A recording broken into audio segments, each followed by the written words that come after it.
आज हम करने जा रहे हैं mind map of matrices. As far as matrix is concerned, this is one of the favourite chapter of JEE advance as well as JEE mains. बल्कि मैं तो ये कहूंगा जेईई एडवांस को ये चैप्टर ज्यादा पसंद है।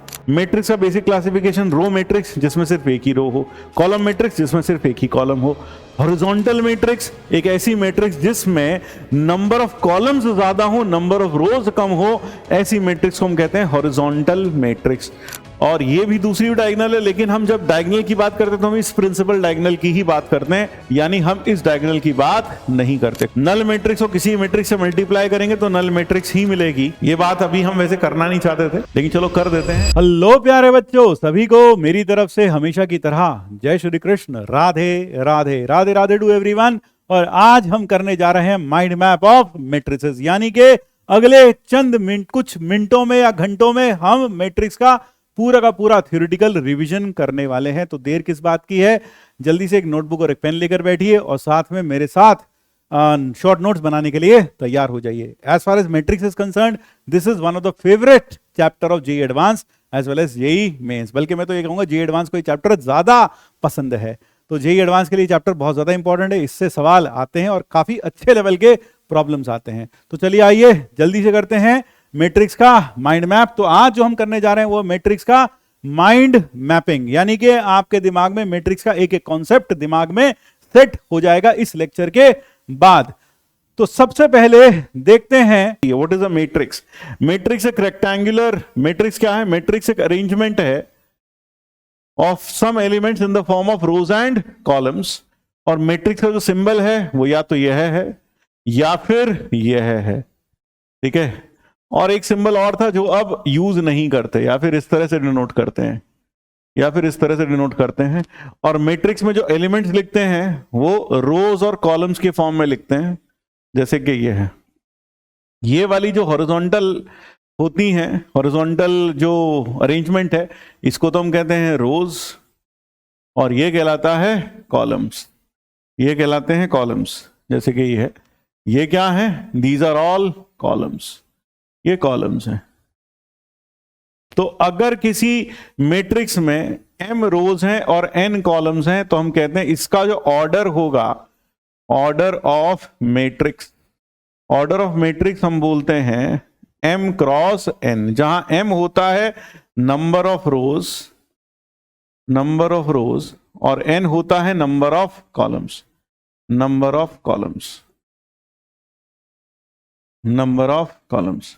तो ध्यान रखिए, अगर किसी मैट्रिक्स में if a matrix has order, अगर एक मैट्रिक्स का ऑर्डर है, matrix has order m cross n, तो उसमें नंबर ऑफ एलिमेंट्स कितने होंगे? Then number of elements, number of elements कितने होंगे? m cross number of elements is equal to mn। तो ध्यान रखिए, उसमें number of elements in matrix, elements का मतलब क्या हुआ? जो उसके अंदर इन प्लेसेस पर नंबर्स लिखे जाएंगे वो एलिमेंट्स कहलाते हैं। Number of elements in matrix is n,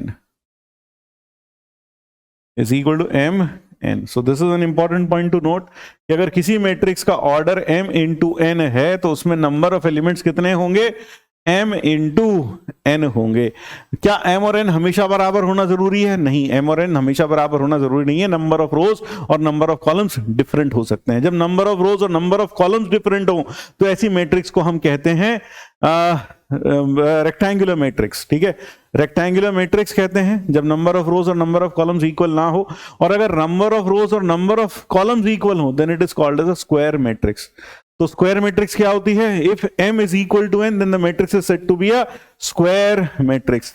अगर m बराबर किसके हो जाए? n के बराबर हो जाए, then if m equal to n then matrix is said to be square, matrix is said to be a square matrix, matrix is square matrix। तो वो मैट्रिक्स स्क्वायर मैट्रिक्स कहलाती है, तो जिसमें नंबर ऑफ रोज और number of columns equal हो। Such a matrix is called as a square matrix. उस matrix को हम स्क्वायर मैट्रिक्स बोलते हैं। मैट्रिक्स का बेसिक क्लासिफिकेशन, रो मैट्रिक्स जिसमें सिर्फ एक ही रो हो, कॉलम मैट्रिक्स जिसमें सिर्फ एक ही कॉलम हो, हॉरिजॉन्टल मैट्रिक्स एक ऐसी मैट्रिक्स जिसमें नंबर ऑफ कॉलम्स ज्यादा हो, नंबर ऑफ रोज कम हो, ऐसी मैट्रिक्स को हम कहते हैं हॉरिजॉन्टल मैट्रिक्स। तो हॉरिजॉन्टल मैट्रिक्स क्या होती है भाई? हॉरिजॉन्टल मैट्रिक्स मैं एक बार फिर लिख दूं यहां पर, horizontal matrix, horizontal matrix, horizontal matrix, number of rows if number of columns is greater than number of rows, तो ऐसी मैट्रिक्स हम कहते हैं हॉरिजॉन्टल मैट्रिक्स। वर्टिकल मैट्रिक्स इसको बोलते हैं वर्टिकल मैट्रिक्स। वर्टिकल मैट्रिक्स होती है अगर number of rows is greater then number of columns, ये हमारे पास वर्टिकल मैट्रिक्स कहलाएगी। जैसे एग्जांपल के तौर पर अगर मैं एक मैट्रिक्स लिख लूं 1 2 3 और यहां लिख देता हूं 4 5 6, तो आपको देखकर समझ में आएगा ये कौन सी मैट्रिक्स है। सर ये हॉरिजॉन्टल मैट्रिक्स है। अगर मैं लिखता हूं 1 2 3 4 5 6, ये कौन सी मैट्रिक्स हो गई? ये हो गई वर्टिकल मैट्रिक्स। वर्टिकल मैट्रिक्स, इसमें ये कितने ऑर्डर की है सर? 3 तो रो हैं और 2 कॉलम हैं। यहां पर 2 रो हैं 3 कॉलम है, यह हो गई हॉरिजॉन्टल मैट्रिक्स। तो हॉरिजॉन्टल का मतलब क्या हुआ? कॉलम्स ज्यादा हैं। हॉरिजॉन्टल मैट्रिक्स कॉलम्स ज्यादा हैं, वर्टिकल मैट्रिक्स रोज ज्यादा हैं। नंबर ऑफ रोज 3 है, नंबर ऑफ कॉलम्स 2 हैं। रो मैट्रिक्स जिसमें सिर्फ एक ही रो हो, कॉलम मैट्रिक्स जिसमें सिर्फ एक ही कॉलम हो, ठीक है। स्क्वायर मैट्रिक्स में अगर मैं स्क्वायर मैट्रिक्स का क्लासिफिकेशन करूं तो स्क्वायर मैट्रिक्स, अब स्क्वायर मैट्रिक्स की बात करते हैं। Let us talk of square matrix. Now what is square matrix? तो स्क्वायर मैट्रिक्स मैंने आपको बताया, स्क्वायर मैट्रिक्स जिसमें m और n बराबर हो, number of rows is equal to number of columns. और यहां पर ये मैट्रिक्स हमारे पास है, यहां पर ये m क्रॉस n, तो ध्यान रखिए यहां ये n क्रॉस n होगी। यहां m क्रॉस n नहीं बल्कि कितना होगा? n cross n। Number of rows is equal to number of columns. इसके लिए मैं वो वाला सिंबल यूज कर लेता हूं, स्क्वायर ब्रैकेट वाला, ठीक है। Let me use the square bracket symbol, ये और ये ले लिया। अब यहां पर टोटल कितने एलिमेंट्स होंगे? Number of elements n square, number of elements होंगे n स्क्वायर। ध्यान रखिए नंबर ऑफ एलिमेंट्स होंगे n स्क्वायर, क्योंकि नंबर ऑफ एलिमेंट्स होंगे n into n, that is n square.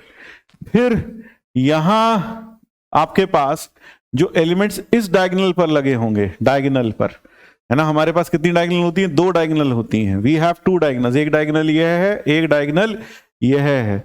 यह वाली जो डायगोनल है, कौन से वाली? ये वाली जो डायगोनल है, this is called as principal diagonal. इसको बोलते हैं principal diagonal, this is called as principal diagonal. और इस पर नंबर ऑफ एलिमेंट्स कितने होते हैं? Number of elements in principal diagonals, number of elements on principal diagonal, on principal diagonal. कितने डायगोनल, कितने एलिमेंट्स होते हैं? प्रिंसिपल डायगोनल बोलो या सिर्फ डायगोनल बोलो, पर वो होते हैं n, वो होते हैं n। So these are n in number.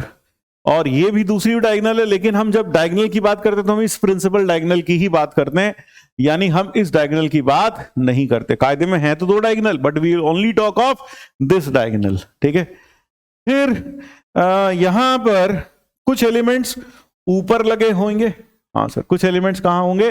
कुछ एलिमेंट्स ऊपर लगे होंगे।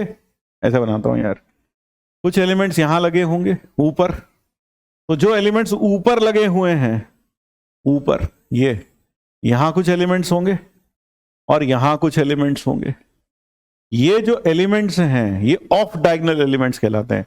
Number of diagonal elements, number of diagonal elements.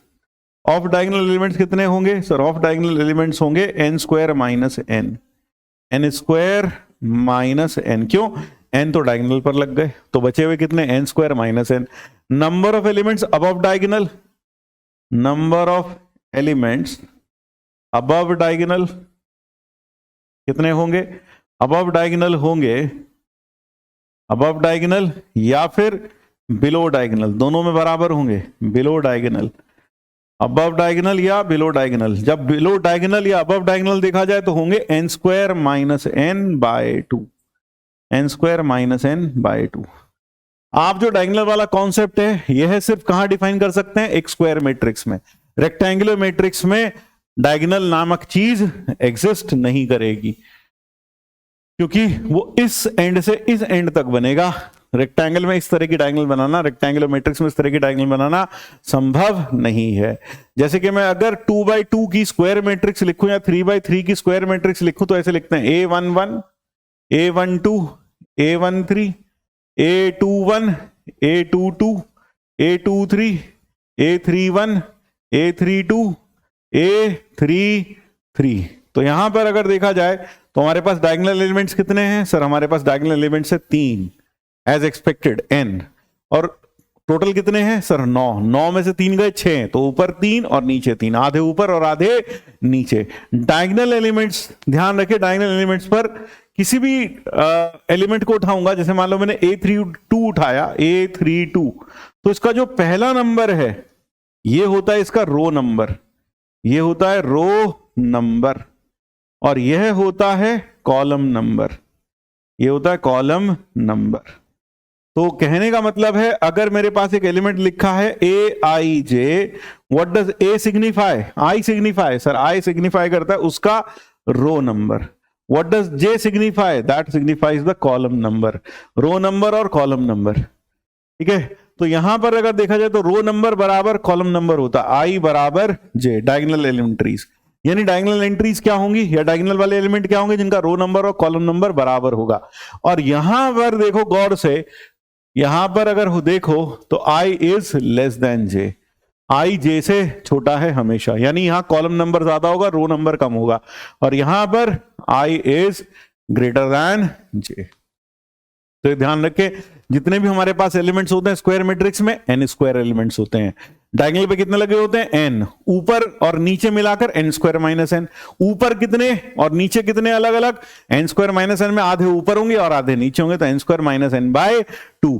Diagonal entries पर रो नंबर और कॉलम नंबर सेम होता है, यानी उसके ऊपर आने वाले सारे elements a11 a22 a33 a44 type के होते हैं, और जो ऊपर एंट्रीज आती हैं, जो डायगोनल के ऊपर वाले एलिमेंट्स आते हैं, उनका कॉलम नंबर हमेशा रो नंबर से ज्यादा होगा, और जो नीचे आते हैं उनका रो नंबर हमेशा कॉलम नंबर से, वहां तो क्या था, ऊपर वाले में column number is greater than row number, और नीचे वाले में row number is greater than column number, ये याद रखेंगे। ठीक है, स्क्वायर मैट्रिक्स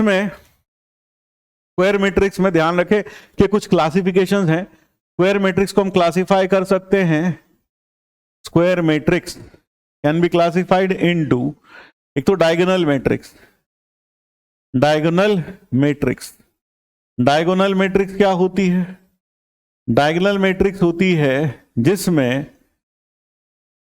ए आई जे सबके सब जीरो हो for all I not equal to J, यानी कि जिन पर भी रो नंबर और कॉलम नंबर इक्वल ना हो वो सारी एंट्री जीरो होती हैं, सारी की सारी एंट्री जीरो होती हैं, यानी कि डायगोनल के एंट्रीज को छोड़कर बाकी सारी एंट्रीज जीरो होती हैं। डायगोनल एंट्रीज पर क्या होगा, जीरो भी हो सकता है और नहीं भी हो सकता, लेकिन बाकी की सारी डायगोनल, बाकी की ऑफ डायगोनल एंट्री सब जीरो होंगी। डायगोनल के बारे में कुछ नहीं कह रखा कि डायगोनल एंट्रीज कैसी होंगी, यहां लिख रखा है all off diagonal entries are zero, यानी डायगोनल एंट्रीज को छोड़कर बाकी जो सब होंगी, ऑल ऑफ डायगोनल एंट्रीज कितनी होंगी, all off diagonal entries are zero, entries are zero. और डायगोनल एंट्रीज नॉन जीरो भी हो सकती हैं, जीरो भी हो सकती हैं। जैसे उदाहरण के तौर पर अगर मैं कहूं 1 0 2 0 0 0 0 0 0, तो ये क्या हो गई, ये एक डायगोनल मैट्रिक्स हो गई, कितने ऑर्डर की, 3 ऑर्डर की, 3x3 ऑर्डर की। अगर कोई कहे सर क्या यह भी डायगोनल होगी, 0 0 0 0 0 0 0 0 0, हाँ यह भी एक डायगोनल मैट्रिक्स होगी, क्योंकि यहां पर of diagonal entries, of diagonal का मतलब डायगोनल को छोड़कर बाकी सारी एंट्री जीरो हैं, तो ये भी डायगोनल मैट्रिक्स हो जाएगी। डायगोनल में जीरो भी हो सकता है और नॉन जीरो भी हो सकता है। डायगोनल मैट्रिक्स को, इसको हम लिखेंगे, कैसे लिखेंगे, इसको हम लिखेंगे इस फॉर्म में, DIAG 1, 2, 1,0,2 ऐसे लिख देंगे। तो किसी भी डायगोनल मैट्रिक्स को ऐसे लिखा जा सकता है। अगर ये 3 ऑर्डर की तो ऐसे, और अगर मैं डायगोनल मैट्रिक्स लिखने चलूं n ऑर्डर की तो फिर ऐसे लिखूंगा D1, D2, D3 and so on up to Dn। So this is diagonal matrix. इसकी डायगोनल एंट्रीज क्या है? D1, D2, D3, Dn। सबसे सुंदर बात डायगोनल मैट्रिक्स में, किसी भी डायगोनल मैट्रिक्स का जो डिटर्मिनेंट वैल्यू होता है, determinant value of a diagonal matrix, diagonal D1, D2, D3 so up to Dn, यह बराबर होता है प्रोडक्ट ऑफ डायगोनल एंट्रीज। यह बराबर होता है D1 into D2 into D3 so on up to Dn। ये होता है इसका डिटर्मिनेंट वैल्यू। तो ध्यान रखिए, डायगोनल मैट्रिक्स का डिटर्मिनेंट वैल्यू होता है प्रोडक्ट ऑफ डायगोनल एंट्रीज। फिर आती है स्क्वायर मैट्रिक्स की ही एक और टाइप की मैट्रिक्स, जिसे हम कहते हैं ट्रायंगुलर मैट्रिक्स। ट्रायंगुलर मैट्रिक्स क्या होता है? एक ऐसी मैट्रिक्स जिसमें डायगोनल के ऊपर वाले सारे एलिमेंट्स या फिर नीचे वाले सारे एलिमेंट्स जीरो हो, ऐसी मैट्रिक्स कहलाती है ट्रायंगुलर मैट्रिक्स। ट्रायंगुलर मैट्रिक्स जैसे ये, और मैंने आपको बताया कि ऊपर वाले डायगोनल, ऊपर वाले एंट्रीज ये हैं, नीचे वाले एंट्रीज ये हैं। तो ये मैट्रिक्स ट्रायंगुलर कब कहलाती है? Triangular matrix. ट्रायंगुलर मैट्रिक्स अगर aij 0 हो for all i less than j, तब ये मैट्रिक्स, सोच लो जरा क्या कहलाती है। और अगर aij 0 हो for all i greater than j, तब ये मैट्रिक्स क्या कहलाती है? तब यह मैट्रिक्स क्या कहलाती है? अगर ऊपर वाले सारे जीरो हैं तो यह कहलाएगी लोअर ट्रायंगुलर मैट्रिक्स।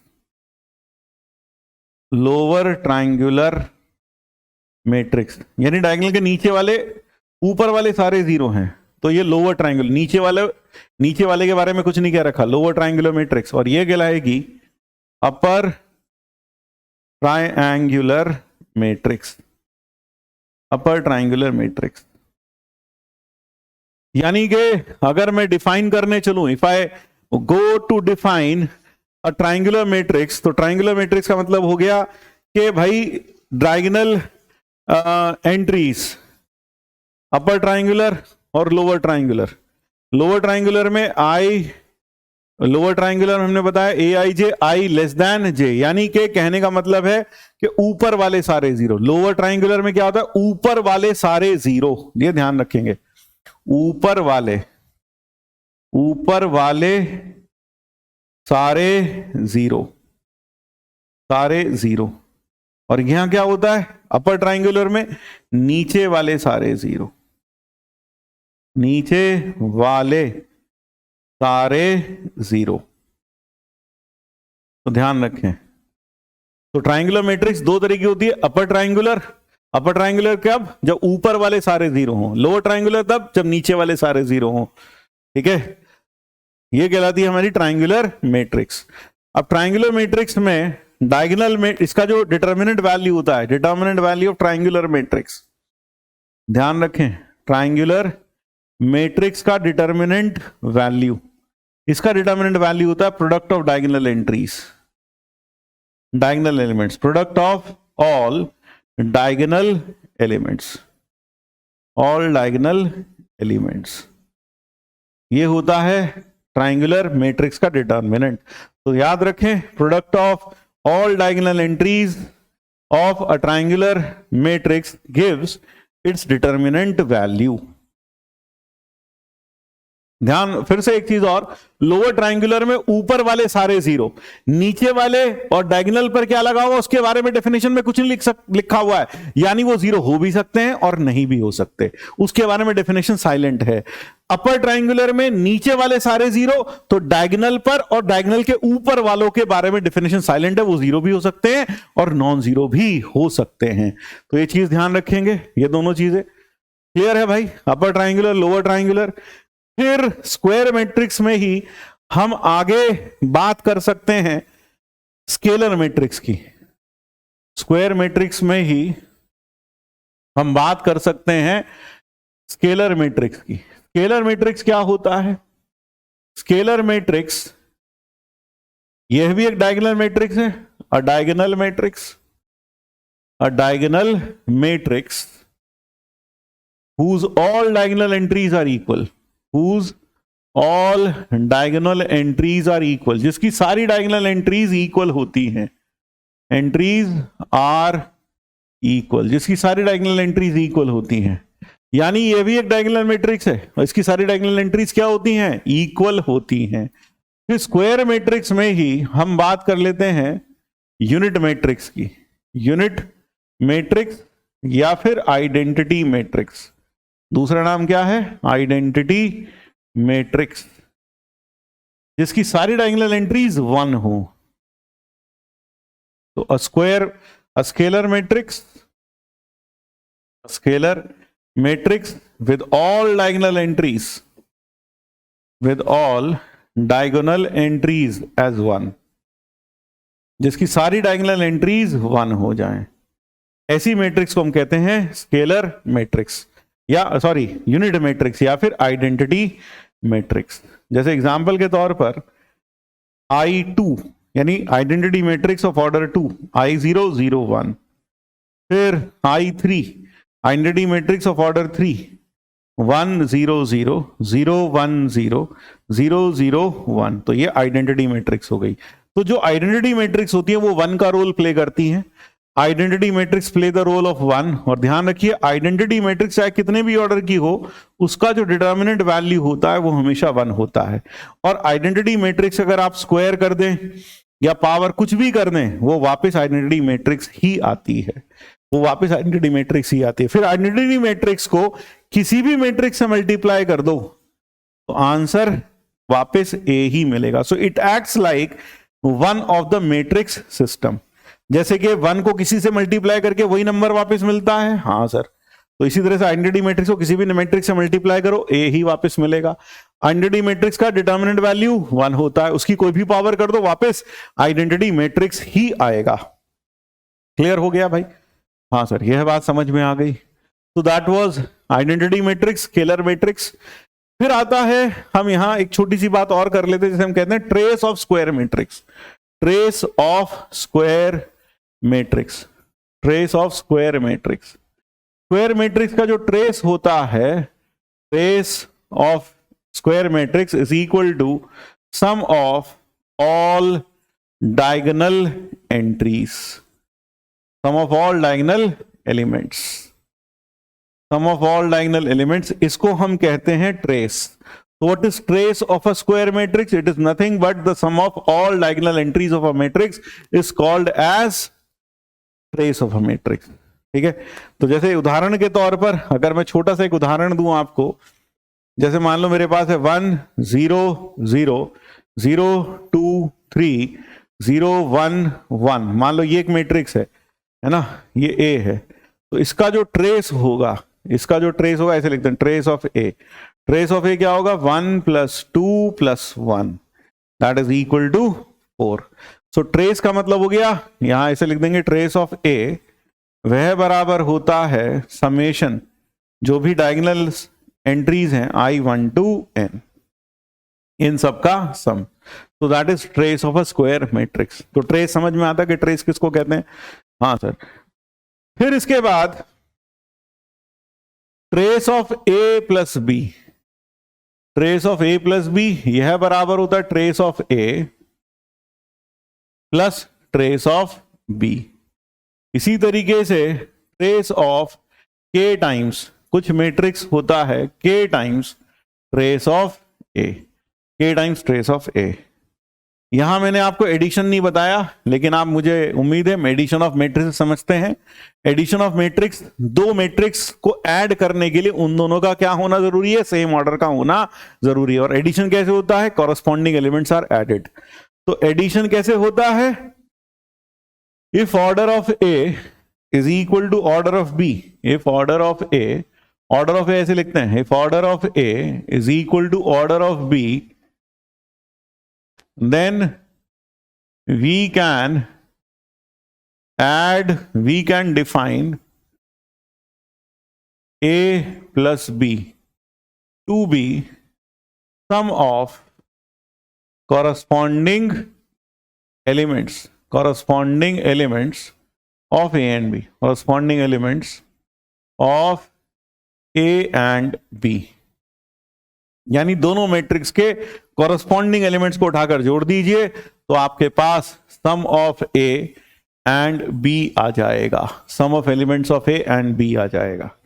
ठीक है, फिर इसमें ये तो हो गया क्या सा, ये हो गया सम of A and B.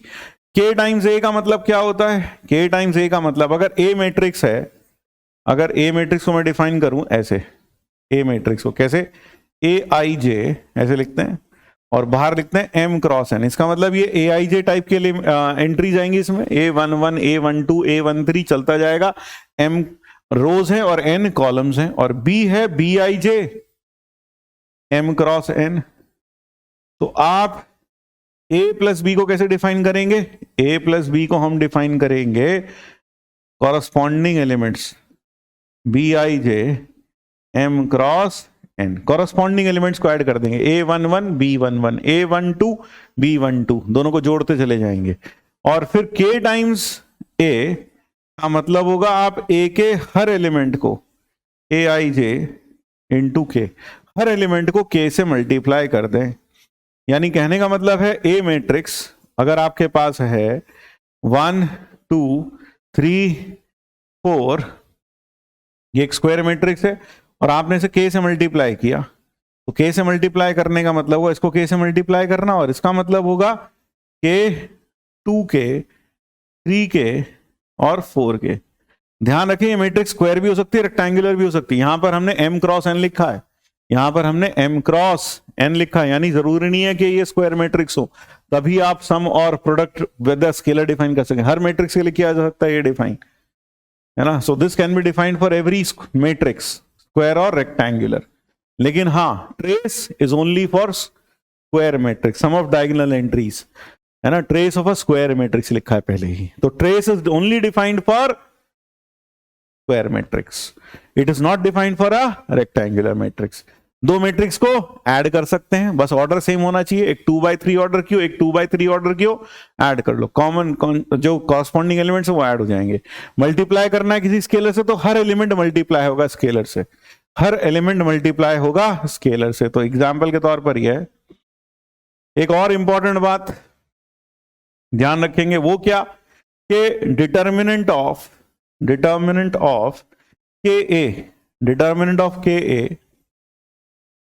of k times a is equal to k की power n into determinant of a, where a is a square matrix, where a is a square matrix of order n, square matrix of order n। तो कहने का मतलब है अगर आपने किसी matrix को 2 से मल्टीप्लाई किया स्क्वायर मैट्रिक्स को और फिर उसका डिटर्मिनेंट फाइंड किया, तो भाई सिर्फ 2 बाहर नहीं आएगा, जो 2 किया, जो ए मैट्रिक्स का ऑर्डर होगा वो बाहर आ जाएगा। जैसे यहां पर अगर देखा जाए डिटर्मिनेंट ऑफ के ए, इस एग्जांपल में अगर मैं आपसे पूछूं डिटर्मिनेंट ऑफ के ए, तो वो हो जाएगा डिटर्मिनेंट के 2K 3K और 4K, स्क्वायर मैट्रिक्स थी तो बाहर क्या आएगा, पहली रो से कॉमन, दूसरी रो से कॉमन, तो बाहर आ जाएगा K स्क्वायर और अंदर बच जाएगा 1 2 3 4, तो ये हो गया K square determinant of A। तो आप देख रहे हैं K बाहर आ गया और बाहर क्या आया, K स्क्वायर आया। इसका ऑर्डर कितना था, 2/2, तो K की पावर 2 बाहर आ गया। तो ये चीज बहुत इंपॉर्टेंट है, ध्यान रखेंगे कि अगर आप किसी मैट्रिक्स स्क्वायर मैट्रिक्स को K से मल्टीप्लाई करते हैं तो K की power n into determinant of A हो जाता है। So this is an important fact which should be remember. Trace of A plus B, trace of A plus trace of B, trace of K times trace of A, and this is how you add the two matrices and this is how you multiply a square matrix bye a given number. आपने किससे multiply किया, K से multiply किया, तो हर element K से multiply हो जाएगा किसी भी मैट्रिक्स में। तो ये चीज ध्यान रखेंगे, you should remember this. I hope this is very clear to all of you. हाँ सर, यह है बात क्लियर हो गई, ये बात क्लियर हो गई। स्क्वायर मैट्रिक्स समझ में आया? बिल्कुल सर, स्क्वायर मैट्रिक्स समझ में आ गया। रेक्टेंगुलर मैट्रिक्स समझ में आया, ट्रायंगुलर मैट्रिक्स समझ में आया, ट्रायंगुलर मैट्रिक्स का डिटर्मिनेंट क्या होता है। अच्छा अब एक चीज और बता दूं, किसी भी ट्रायंगुलर मैट्रिक्स में, अब ये बहुत इंपॉर्टेंट बातें हैं छोटी छोटी सी, वो ये कि मान लो मेरे पास एक ट्रायंगुलर मैट्रिक्स है, if I have a triangular matrix, triangular matrix या तो डायगोनल के ऊपर वाले एलिमेंट जीरो होंगे या फिर नीचे वाले एलिमेंट जीरो होंगे। So if I have a triangular matrix, तो ट्रायंगुलर मैट्रिक्स में अगर मैं आपसे पूछूं कि कम से कम कितनी जीरोस होनी चाहिए, minimum number of zeros in triangular matrix, minimum number of zeros in triangular matrix, in a triangular का मतलब चाहे वो अपर, दैट इज अपर ट्रायंगुलर, या तो अपर ट्रायंगुलर हो या फिर लोअर ट्रायंगुलर, अपर ट्रायंगुलर और लोअर ट्रायंगुलर, अपर ट्रायंगुलर हो या लोअर ट्रायंगुलर हो, उसमें कम से कम कितनी जीरो होनी चाहिए। अपर ट्रायंगुलर या लोअर ट्रायंगुलर में या तो ऊपर वाले सारे जीरो होंगे या नीचे वाले सारे जीरो होंगे, तो कम से कम चाहिए, ज्यादा से ज्यादा सारे जीरो ले लो, सारे के सारे जीरो ले लो, लेकिन कम से कम minimum number of zeros in a triangular matrix, that is upper और lower triangular number of triangular matrix of order n, कितने होंगे सर, वो हो जाएंगे n square minus n by two, n square minus n by two, that will be the minimum number of zeros in a triangular matrix. यानी upper triangular अगर 3 order की है तो उसमें कम से कम कितने जीरो होंगे, 9 माइनस 3 6 अपॉन 2, तो कम से कम 3 जीरो तो होंगे ही होंगे। कितने जीरो मैक्सिमम हो सकते हैं, टोटल एलिमेंट्स होंगे 9, 3 ऑर्डर की मैट्रिक्स में, तो 9 के 9 जीरो हो सकते हैं, तो दैट विल बी इट।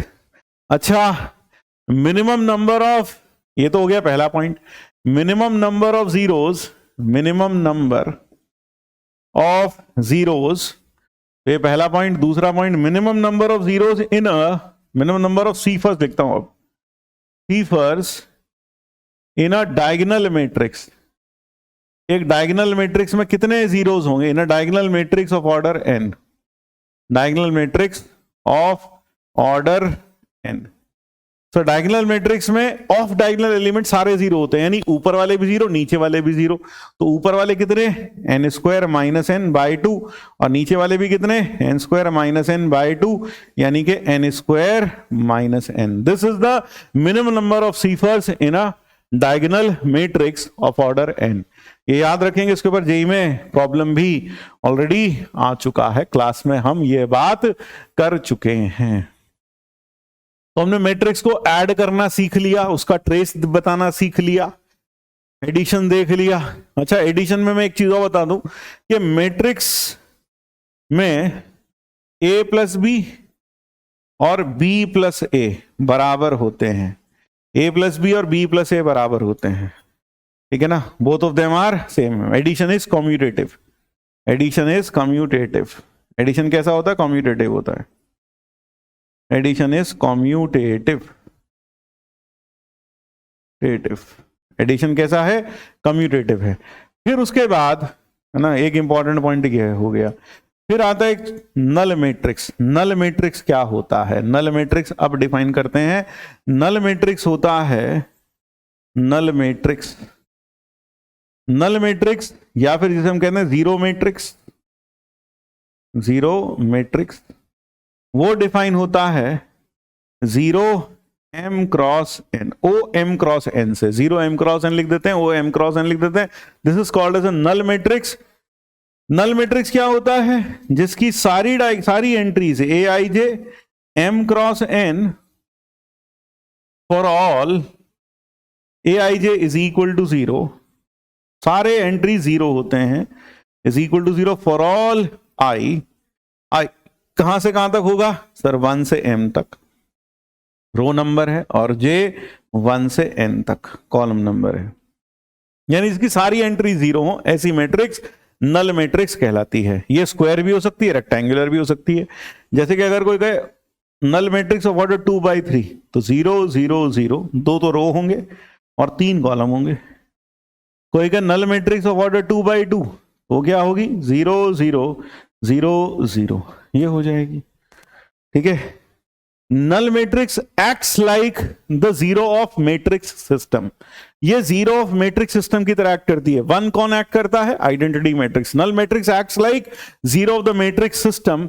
अगर मेरे पास एक मैट्रिक्स है A m cross n order की, और इसमें मैं नल मैट्रिक्स जोड़ता हूं m क्रॉस n ऑर्डर की, तो वापस a ही मिलेगा, वापस a मैट्रिक्स ही मिलेगी।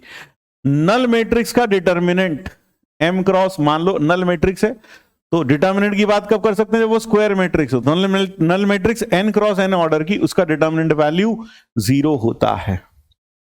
डिटर्मिनेंट वैल्यू कितना होता है? 0 होता है। तो ये दोनों चीजें याद रखें। फिर नल मैट्रिक्स की कोई भी पावर कर लो, प्रोवाइडेड वो स्क्वायर मैट्रिक्स हो। यानी अगर एक नल मैट्रिक्स है n क्रॉस n ऑर्डर की और आपने उसकी पावर p की, तो आंसर वापस वही नल मैट्रिक्स आ जाएगा। उसी तरह से जीरो को आपस में कितनी बार मल्टीप्लाई कर लो, आंसर वापस 0 ही आ जाता है। नल मैट्रिक्स में भी वो प्रॉपर्टी होल्ड करती है। नल मैट्रिक्स को किसी मैट्रिक्स से मल्टीप्लाई करेंगे तो नल मैट्रिक्स ही मिलेगी, है ना। ये बात अभी हम वैसे करना नहीं चाहते थे, लेकिन चलो कर देते हैं। ए m क्रॉस n, और मान लो आपने इसे मल्टीप्लाई किया a m क्रॉस n से और यहां n क्रॉस p से, तो आपको जो आंसर मिलेगा वो एक नल मैट्रिक्स ही मिलेगी of order m cross p। अगर आपने एक मैट्रिक्स n क्रॉस n को मल्टीप्लाई किया a, मैं से p क्रॉस n लिख देता हूं, चलो p क्रॉस m, और आपने इसे मल्टीप्लाई किया m क्रॉस n से, तो एक नल मैट्रिक्स मिलेगी, लेकिन उसका ऑर्डर p क्रॉस n होगा। तो नल मैट्रिक्स किसी भी मैट्रिक्स से मल्टीप्लाई करने पर प्री या पोस्ट, बाद में पोस्ट, पहले प्री, मल्टीप्लाई करने पर, प्री मतलब पहले और पोस्ट मतलब बाद में। तो नल मैट्रिक्स यहां कैसे मल्टीप्लाई किया? पोस्ट। यहां कैसे किया? प्री। मल्टीप्लाई करने पर आंसर क्या मिलेगा? नल मैट्रिक्स ही मिलेगी। You will get a null matrix itself. अब मैट्रिक्स मल्टीप्लिकेशन होता कैसे है? Matrix multiplication is done row by column. Matrix multiplication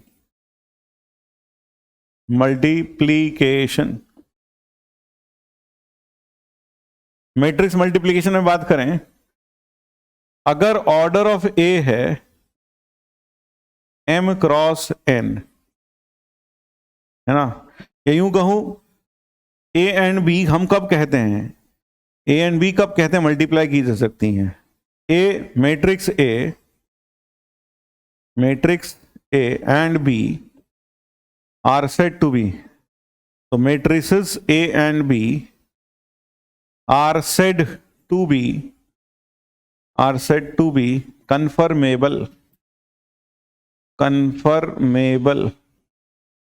for multiplication। कब? multiplication if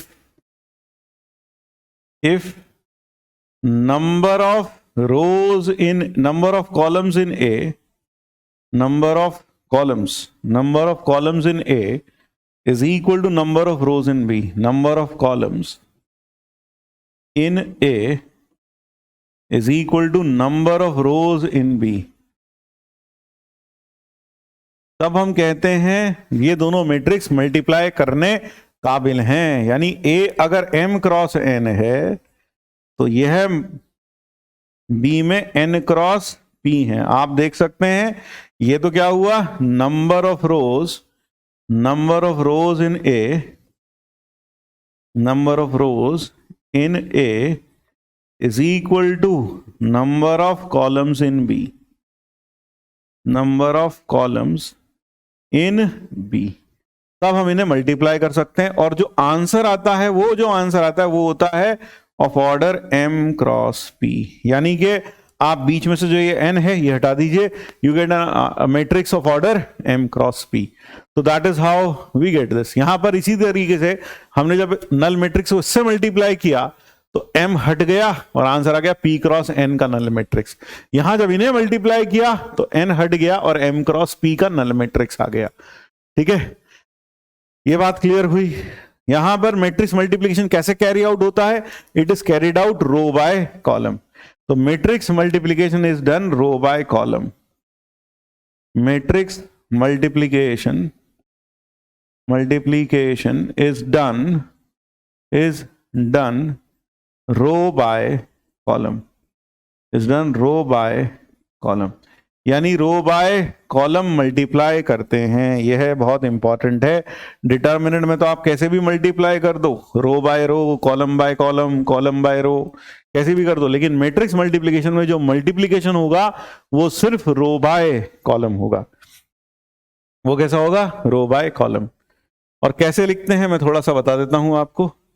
जैसे मान लीजिए हमारे पास एक मैट्रिक्स है, if I have a matrix जिसमें आपके पास यहां है रो 1 फिर रो 2, ठीक है ना, रो 1 रो 2, ऐसा लिख लेते हैं।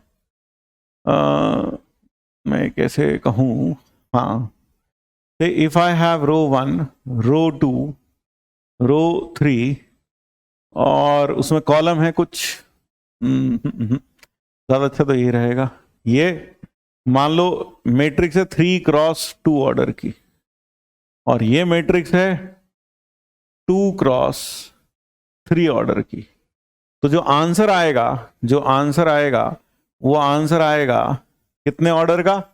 3x3 ऑर्डर का, 3x3 ऑर्डर का। अब जरा समझना, जो उसका पहला एलिमेंट होगा वो होगा रो 1 इंटू कॉलम 1, इसकी रो 1 इसकी कॉलम 1, फिर ये होगा रो 1 कॉलम 2 रो 1 कॉलम 3, रो 1 कॉलम 3।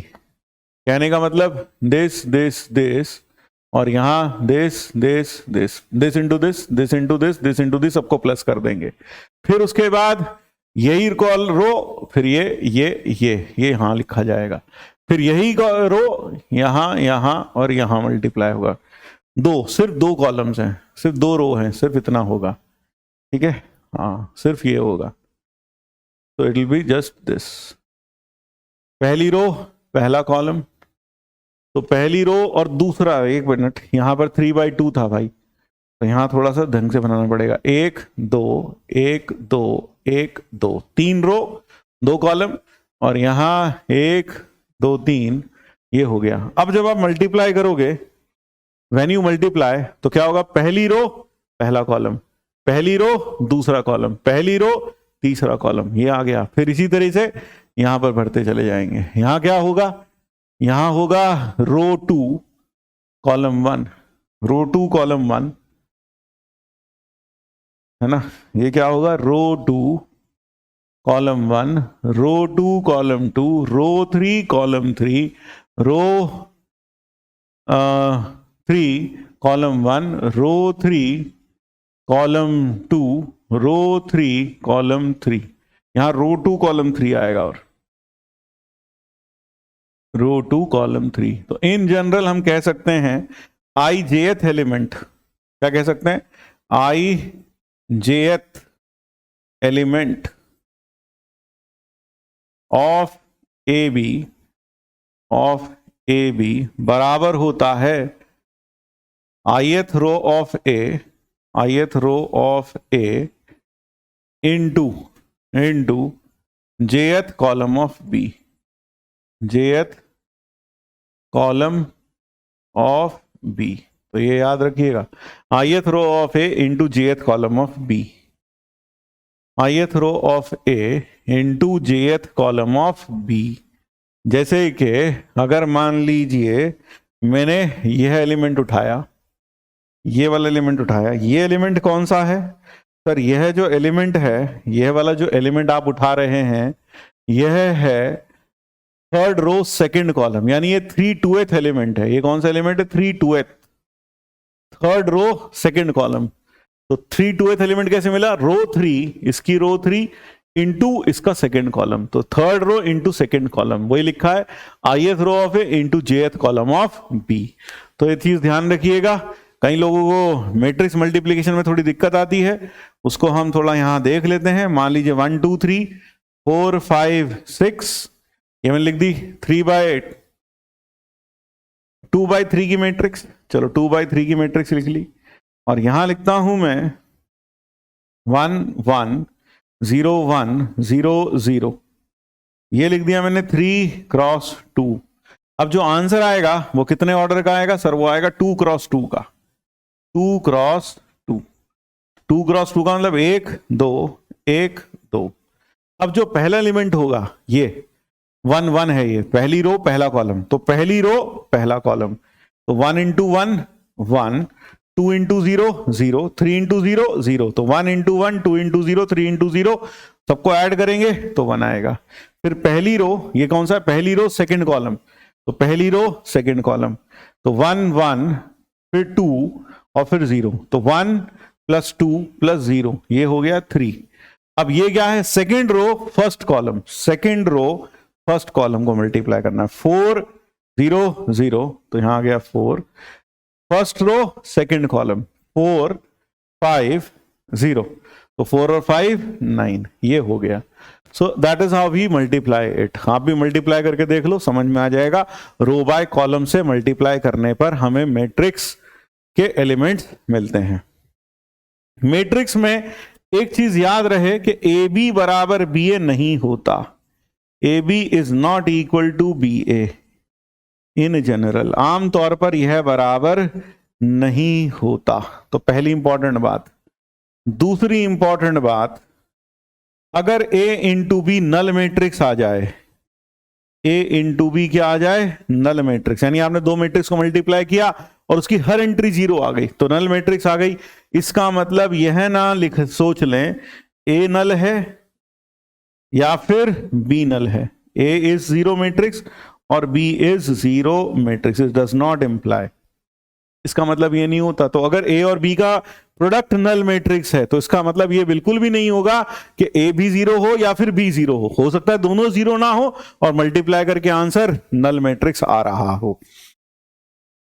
तो दो मैट्रिक्स का प्रोडक्ट नल मैट्रिक्स हो सकता है, जबकि दोनों में से कोई भी 0 ना हो। तो ये चीज छोटी सी आपको याद रखनी है।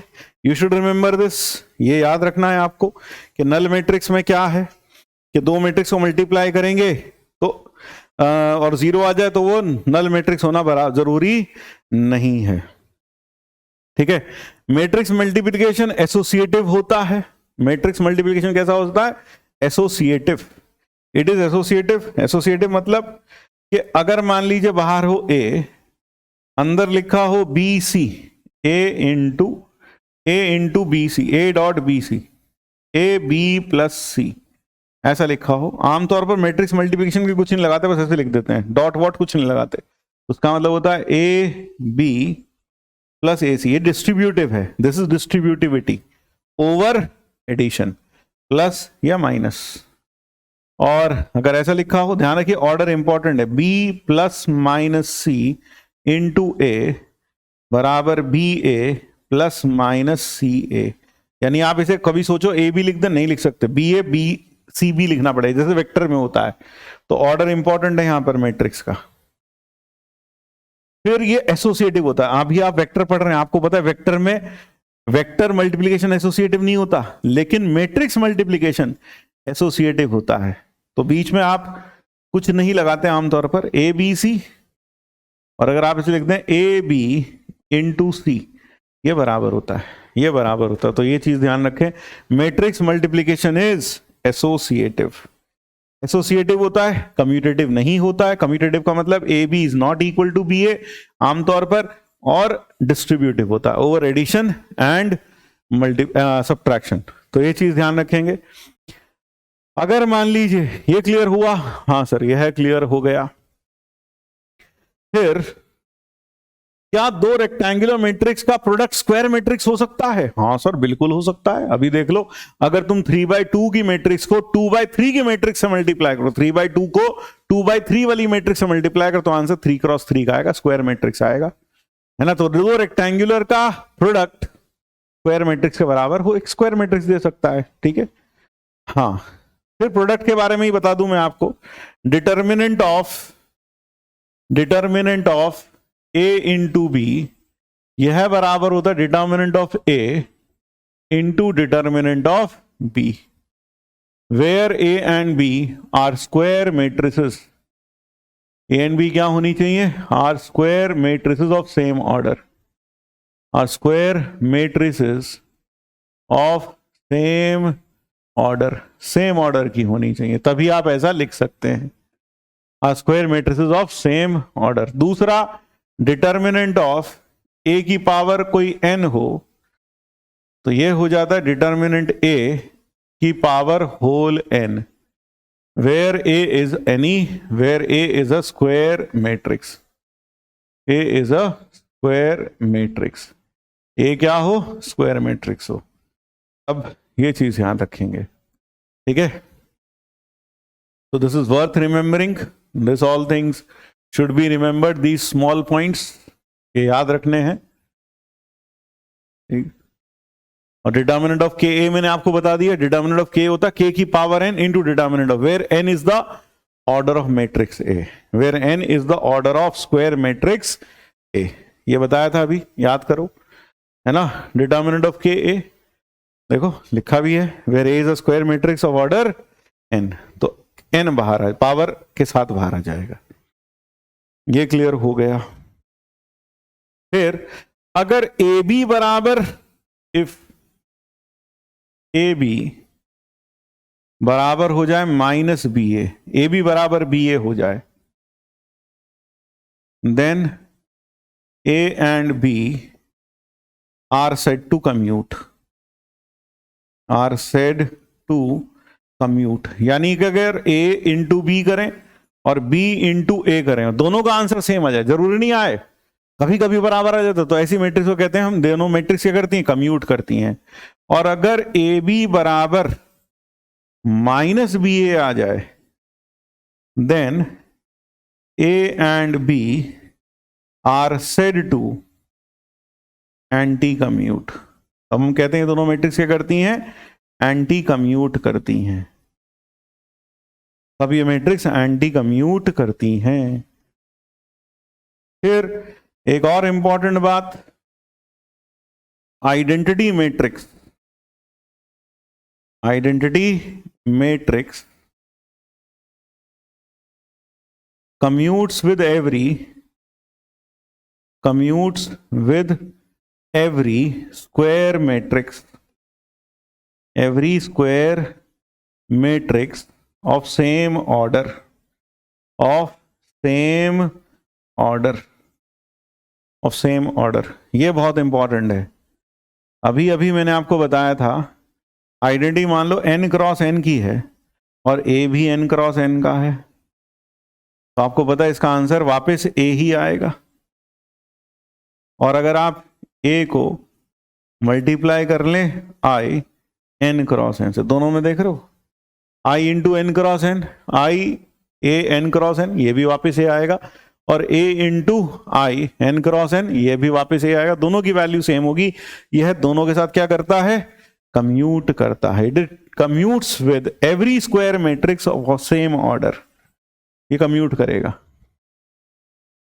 ये क्या करेगा, कम्यूट करेगा, it commutes with every square matrix of same order. फिर अगर तो यहां पर हमने आपको एडिशन बता दिया, ट्रेस बता दिया किसी स्क्वायर मैट्रिक्स का, टाइप्स ऑफ स्क्वायर मैट्रिसेस बता दी, मैट्रिक्स का मल्टीप्लिकेशन बता दिया बाय अ स्केलर, और मैट्रिक्स का आपस में मल्टीप्लिकेशन कैसे होता है, कब वो कन्फर्मेबल कहलाती है मल्टीप्लिकेशन के लिए, ये बताया, और मल्टीप्लिकेशन कैसे होता है यह भी मैंने आपको बता दिया, कैसे होता है, रो बाय कॉलम होता है। फिर मैट्रिक्स मल्टीप्लिकेशन कम्यूटेटिव नहीं होता, एसोसिएटिव होता है, डिस्ट्रीब्यूटिव होता है, और अगर a इंटू बी करके नल आता है तो इसका मतलब ये बिल्कुल भी जरूरी नहीं है कि a भी नल हो या फिर b नल हो सकता है दोनों में से कोई भी एक जीरो मैट्रिक्स ना हो, लेकिन मल्टीप्लाई करके आंसर नल मैट्रिक्स आता है। जबकि रियल नंबर में हम क्या कहते हैं, दो नंबर्स का मल्टीप्लाई जीरो तब आता है जब कम से कम दोनों में से कोई एक जीरो हो, ठीक है। हाँ, ये लंबा चैप्टर है भाई, थोड़ा रिविजन में समय लगेगा इसमें, ये बात क्लियर हो गई। अगर a और b दोनों के दोनों, अगर a और b दो स्क्वायर मैट्रिसेस हैं, तो if a and b, if a and b are square matrices, of same order, square matrices of same order, then such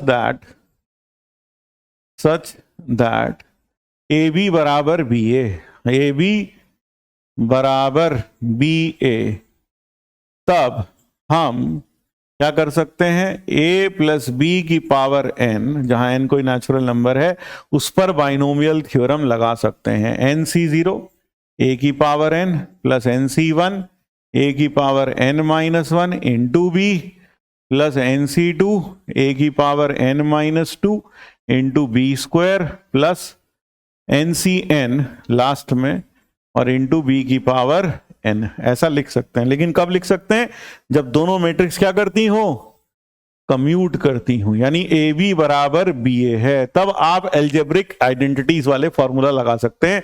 A plus B का होल स्क्वायर बराबर होगा A square plus B square plus 2ab। लेकिन कब, जब वो दोनों matrix same order की हो और कम्यूट करती हो, यानी ए बी बराबर बी हो, तब ऐसा किया जा सकता है, नहीं तो आप ऐसा नहीं कर सकते।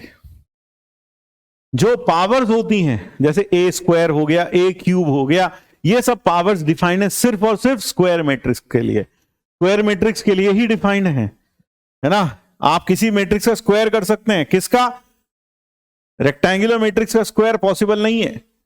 अगर आप सोचें आप इसका स्क्वायर कर लेंगे, नॉट डिफाइंड, और m not equal to n है, तो यह जो प्रोडक्ट होगा, है ना, ए स्क्वायर, अगर आप सोच रहे हैं ए स्क्वायर एम क्रॉस एन, ये डिफाइंड नहीं होगा, नॉट डिफाइंड। क्यों डिफाइंड नहीं होगा, क्योंकि भैया मल्टीप्लाई तो तभी कर सकते हैं number of rows is equal to number of columns हो, तो पावर 2 हो, 3 हो, 4 हो, ये सिर्फ और सिर्फ किसके लिए डिफाइंड है, स्क्वायर मैट्रिक्स के लिए।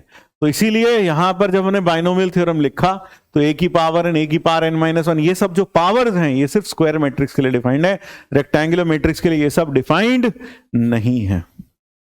ठीक है, फिर पावर्स ऑफ स्क्वायर मैट्रिक्स के हिसाब से कुछ मैट्रिक्स का कुछ मैट्रिक्स का क्लासिफिकेशन है। स्क्वायर मैट्रिक्स का क्लासिफिकेशन, फिर से square matrix on basis of exponent, on basis of power, on basis of power, square matrix classification, classification on basis of power या एक्सपोनेंट। तो सबसे पहला आइडेम्पोटेंट मैट्रिक्स। आइडेम्पोटेंट मैट्रिक्स क्या होती है, आइडेम्पोटेंट मैट्रिक्स होती है, आइडेम्पोटेंट मैट्रिक्स अगर ए स्क्वायर वापस ए आ जाए, तो ऐसी मैट्रिक्स को हम कहते हैं आइडेम्पोटेंट मैट्रिक्स। यानी अगर किसी स्क्वायर मैट्रिक्स का स्क्वायर करने पर वही वापस मिल जाए तो आइडेम्पोटेंट मैट्रिक्स कहते हैं। For an idempotent matrix, idempotent matrix, ध्यान रखिएगा क्या, ए की पावर एन वापिस ए होता है for all N belonging to natural number, N greater than equal to 2।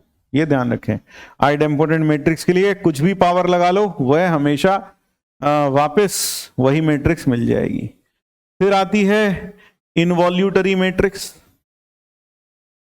Involutory matrix क्या होती है, इनवॉल्यूटरी मैट्रिक्स होती है अगर किसी मैट्रिक्स का स्क्वायर करने पर आइडेंटिटी आ जाए, ऐसी मैट्रिक्स को इनवॉल्यूटरी मैट्रिक्स कहते हैं।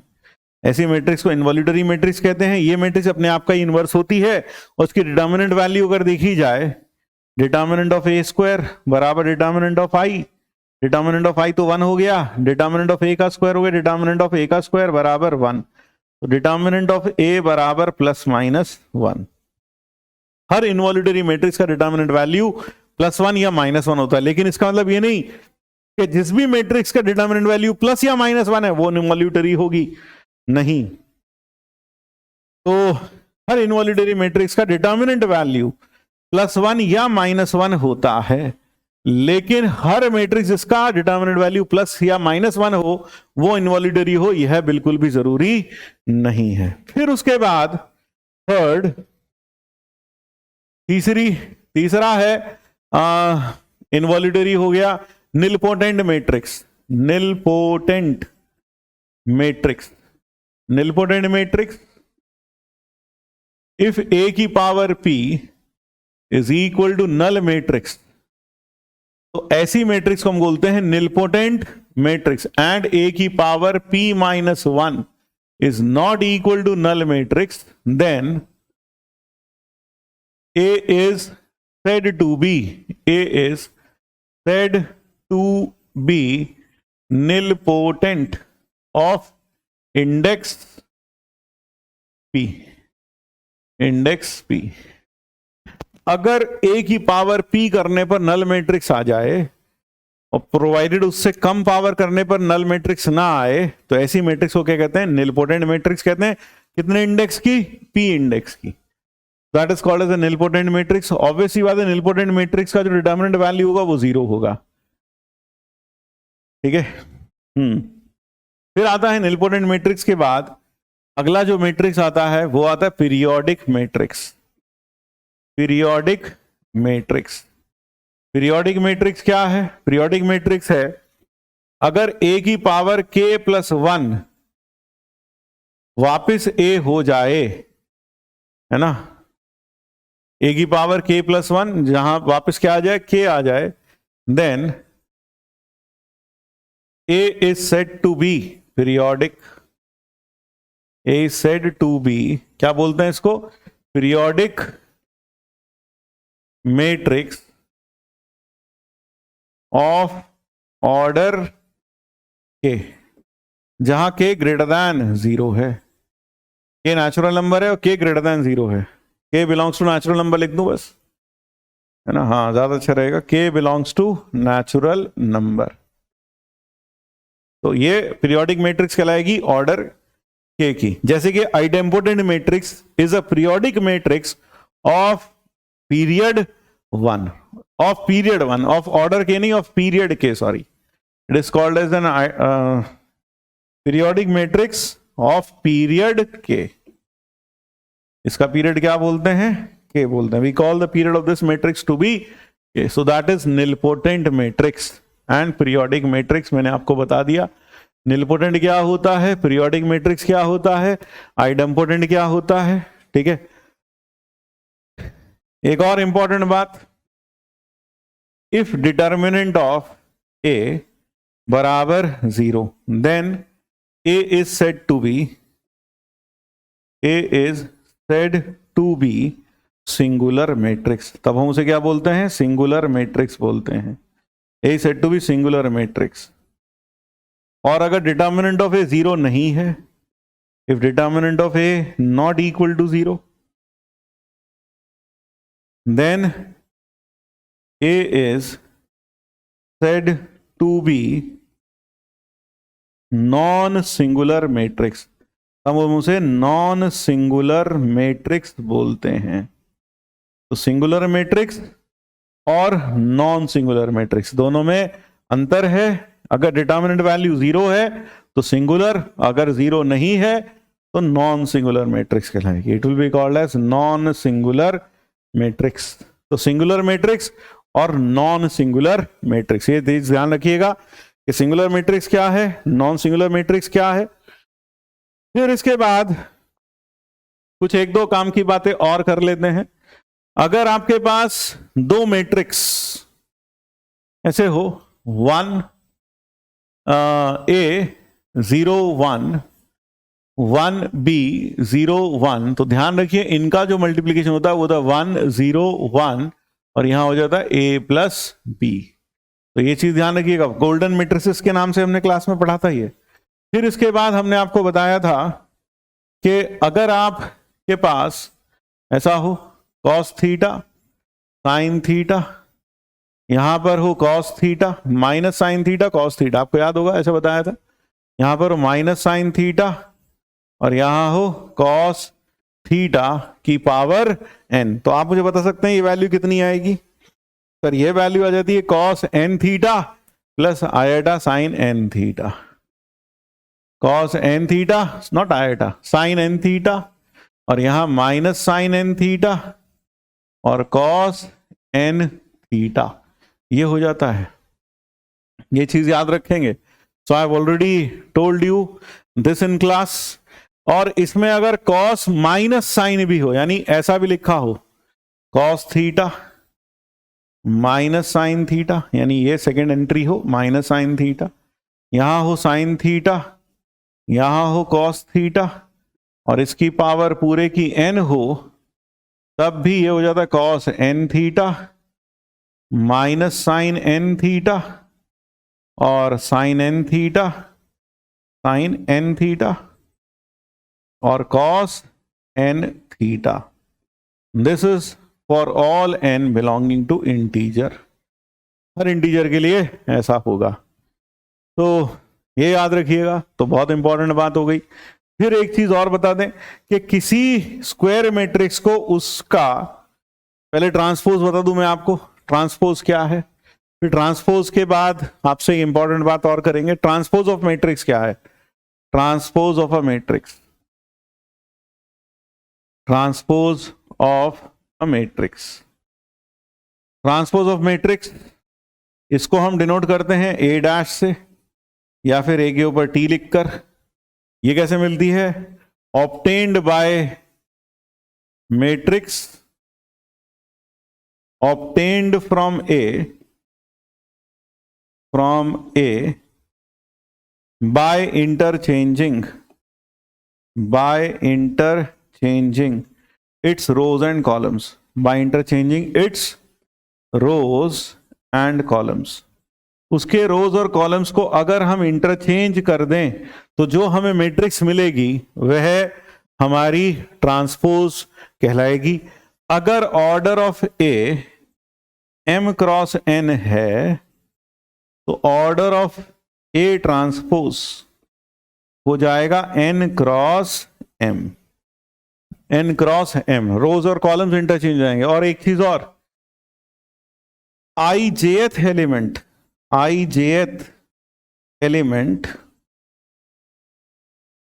ऑफ ए ये बराबर होगा jith element of A transpose. ये याद रहे, यानी कि जो 1/2th पोजीशन पे लगा है वो कहां पहुंच जाएगा? 2/1th पोजीशन पर पहुंच जाएगा। It will reach the position 2/1th, वो पहुंच जाएगा 2/1th पर। और जो 1/3 पर लगा है वो पहुंच जाएगा 3/1th पोजीशन पर। रो और कॉलम इंटरचेंज करेंगे जब, सो रो और कॉलम इंटरचेंज करने पर ijth element of A is equal to jith element of A transpose. फिर ए ट्रांसपोज का ट्रांसपोज, और यह भी एक इंपॉर्टेंट बात है जो अभी लिखी है यहां पर, यह भी इंपॉर्टेंट बात है, ठीक है। फिर ए ट्रांसपोज का ट्रांसपोज क्या होगा? सर ए ट्रांसपोज का ट्रांसपोज वापस ए होगा, ए प्लस बी का ट्रांसपोज होगा A transpose plus B transpose, A transpose plus B transpose. K times A का ट्रांसपोज क्या होगा? It will be K times A transpose, K times A transpose. तो ये चीज याद रखेंगे, ए ट्रांसपोज का ट्रांसपोज, ठीक है ना, के टाइम्स ए ट्रांसपोज। और फिर रिवर्सल लॉ ऑफ ट्रांसपोजेस भी है। रिवर्सल लॉ ऑफ ट्रांसपोज क्या है कि ए बी का होल ट्रांसपोज ये बराबर होता है B transpose into A transpose. This is called as reversal law of transpose, reversal law of transpose। ये रिवर्सल लॉ है पूरा ट्रांसपोजेस का। ए ट्रांसपोज ए बी का होल ट्रांसपोज बराबर होता है B transpose into A transpose. ये हो गया। तो that is reversal law of transposes. ये रिवर्सल लॉ हो गया ट्रांसपोजेस का। फिर उसके बाद में यहां मैं एक चीज और बता दूं कि A into A transpose, if A is a square matrix, if A is a square matrix of order n. If A is a square matrix of order n, then यहां ऑर्डर की भी जरूरत नहीं, बस if A is a square matrix, if A is a square matrix, then remember A into A transpose का trace या फिर trace of A transpose into A is equal to sum of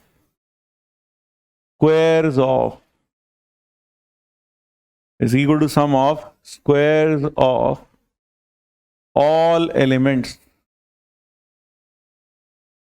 of A. अगर आप देखेंगे तो हमने class में इसके ऊपर प्रॉब्लम्स भी किए हैं और इसके ऊपर IIT JEE एडवांस में भी एक प्रॉब्लम क्लास में हमने करा था। IIT JEE एडवांस में भी इसके ऊपर एक प्रॉब्लम आया था, तो ये जरूर देखना चाहिए आपको।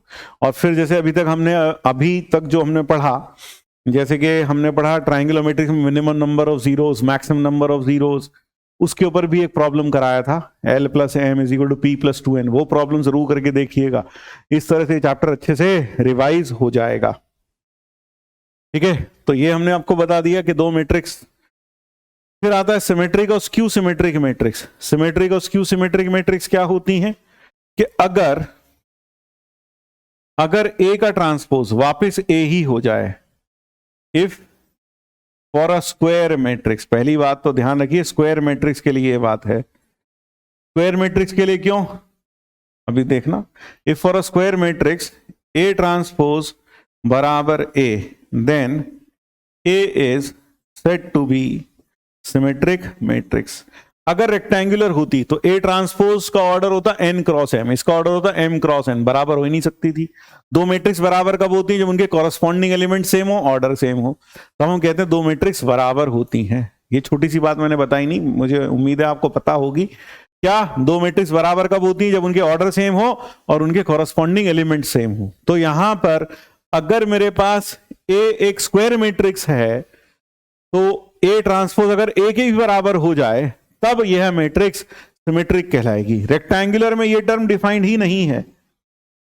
क्यों डिफाइंड नहीं है, क्योंकि अगर A 2/3 की हुई, A मान लो 2/3 की हुई, तो A ट्रांसपोज कितने का होगा, 3/2 ऑर्डर का। दोनों का ऑर्डर ही अलग अलग हो गया, A थी 2/3, ये है 3/2, बराबर होने की कोई संभावना ही नहीं है क्योंकि दोनों के ऑर्डर डिफरेंट है। तो इसलिए सिमेट्रिक जो शब्द है वह डिफाइंड है सिर्फ स्क्वायर मैट्रिक्स के लिए। तो for a square matrix A transpose बराबर A, then it is said to be, और B अगर A ट्रांसपोज हो जाए -A, then A is said to be skew symmetric. A is said to be skew symmetric matrix. इसको क्या बोलते हैं, skew symmetric matrix बोलते हैं। It is said to be skew symmetric matrix. और skew symmetric matrix का जो determinant value होता है, skew symmetric में मैं आपको थोड़ी सी बातें बता दूं। दो इंपॉर्टेंट बातें हैं, all diagonal entries are 0. All diagonal entries are 0. दूसरा,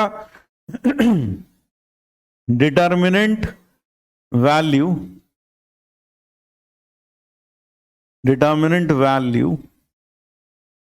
of a skew symmetric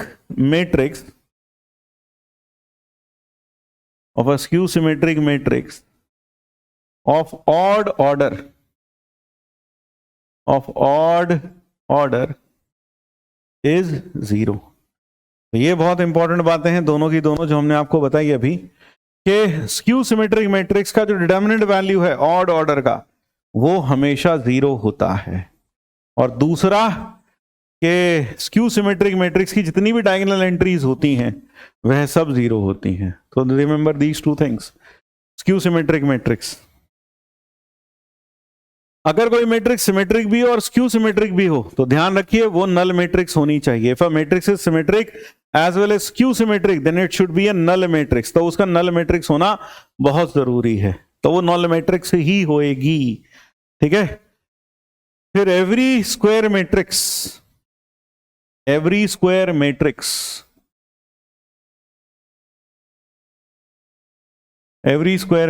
can be uniquely expressed as, every square matrix A can be uniquely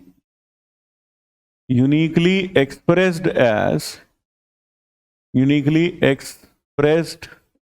as a sum of symmetric and a skew symmetric matrix, symmetric and skew symmetric matrix के सम की form में लिख सकते हैं। That is A can be written as A plus A transpose by 2 and A minus A transpose by 2। ये वाली जो matrix है ये तो होगी सिमेट्रिक,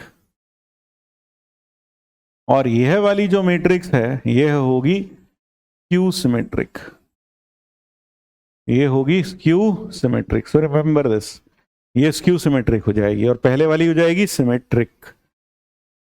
तो ये क्लियर हुआ। फिर आता है ऑर्थोगोनल मैट्रिक्स, वो भी बता दें। तो सब कुछ बता दिया आपने, हाँ बेटा। और साथ में बेटा इसके सवाल और कर लेना, जो क्लास में करवा रखे हैं वो सारे सवाल आप कर लेना, सारे सवाल आप कर लेना। एक बार दोबारा से रीट्राई करोगे तो पूरा बहुत अच्छे से रिवाइज हो जाएगा, बिल्कुल भी दिक्कत नहीं आने वाली। तो ऑर्थोगोनल मैट्रिक्स क्या होती है? Orthogonal matrix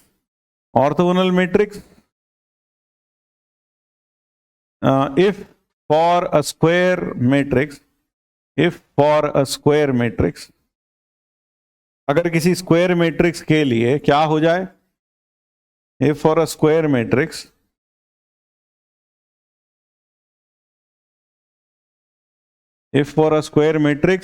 A transpose into A बराबर I बराबर A into A transpose, then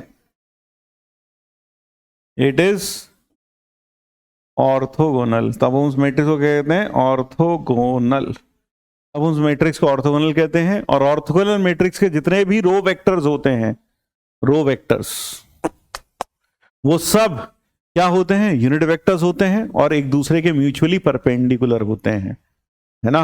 हाँ सर। तो कहने का मतलब है अगर यह ऐसे हो A1 A2 A3 B1 B2 B3 C1 C2 C3, तो अगर मैं इसके रो वेक्टर्स की बात करूं, मान लो यार ये वाला जो वेक्टर है, कौन सा वेक्टर? ये वाला वेक्टर, ये वाला वेक्टर और ये वाला वेक्टर। ये वेक्टर है V1 वेक्टर, ये है V2 वेक्टर और ये है V3 वेक्टर। यानी V1 वेक्टर क्या? A1i A2j A3 के, A1i plus A2j plus A3 के। इसी तरह से V1i B2j B3 के V2 है। तो ध्यान रखिएगा V1 डॉट V2 या V1 is V1 comma V2 comma V3 are mutually perpendicular unit vectors, यानी V1 dot V2 V1 dot V3 V2 dot V3 zero होएगा। और इसी तरीके से अगर आप कॉलम वाइज देख लो, column wise, if you look at column wise then also the same thing holds here. If you look at column wise, the same thing will hold here also. यहां पर ले लें और फिर यहां पर ले लें, ये ले लिया भाई, और फिर ये ले लें। तो ये तीनों वेक्टर्स का जो ये वाला वेक्टर मान लो U1 है, ये U2 है और ये है U3 है। तो ध्यान रखें U1 U2 U3 are mutually perpendicular unit vectors.